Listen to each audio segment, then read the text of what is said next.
Isang malungkot na balita ang yumanig sa mundo ng musika ngayong Martes. Pumanaw na ang OPM icon at Filipino folk singer na si Freddy Aguilar sa edad na 72 habang nasa Philippine Heart Center. Kinumpirma ito ni Ate-Taynon George Briones, tagapagsalita ng Partido Federal ng Pilipinas, PFP, kung saan nagsilbi si Aguilar bilang National Executive Vice President. Freddy Aguilar na isinilang noong Pebrero 5, 1953 ay hindi lamang haligi ng musikang Pilipino kundi isa ring dating kandidato sa Senado. Bagamat hindi pinalad sa politika, naiwan niya ang matibay na pamana ng awitin at adhikaing makabayan. Wala pang inilalabas na opisyal na detalye ukol sa sanhi ng kanyang pagpanaw, ngunit kinumpirma ng pamilya na inilibing na si Aguilar alinsunod sa Islamic rites bilang bahagi ng kanyang pananampalatayang Muslim. Kasama sa naulila ni Freddy ay ang kanyang partner na si Jovi Gatdula Albao. Mas kilala ngayon bilang Siti Mariam, ang kanyang Muslim name. Si Mariam ay 28 taong gulang at ang kanilang relasyon ay naging kontrobersyal dahil sa 44 na taong agwat at sa murang edad ni Jovi nang sila'y nagsimulang magsama. Maaga pa lang ay alam na ni Freddy kung saan patungo ang kanyang puso. Sa edad na 14, nagsimula siyang magsulat ng kanta at sa edad na 17, natuto siyang tumugtog ng gitara.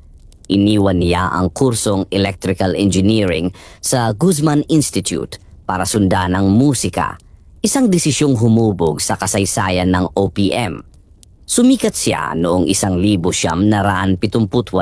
sa pamamagitan ng kantang Anak na inilaban niya sa Metro Manila Popular Music Festival. Bagamat hindi nagwagi ng top prize, ang kantang ito ay naging pambansang hiyaw ng damdamin na humataw sa 56 na bansa, isinalin sa 27 wika at umabot sa tinatayang 30 milyong kopya. Isa sa pinakamabentang kantang Pilipino sa kasaysayan. Ang Anak ay isinulat bilang paghingi ng tawad sa kanyang mga magulang at naging boses ng buong henerasyon ng mga anak at magulang. Ito rin ang naging tulay ni Freddy Aguilar upang makilala sa buong mundo at maging boses ng makabayang musika sa bansa. Si Freddy Aguilar ay kilala hindi lamang sa kanyang musika kundi sa kanyang mga kantang may temang panlipunan, makabayan at makamasa.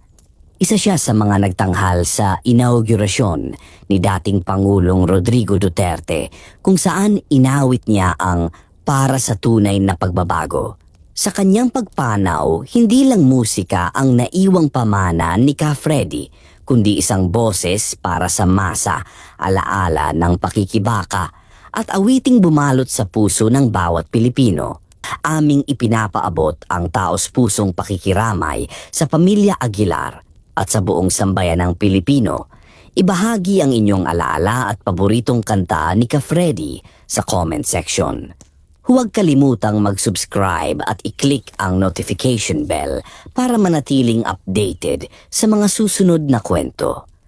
Maraming salamat sa pakikinig. Hanggang sa muli. Paalam Ka Freddy. Salamat sa musika. Philippines. Audio Jungle.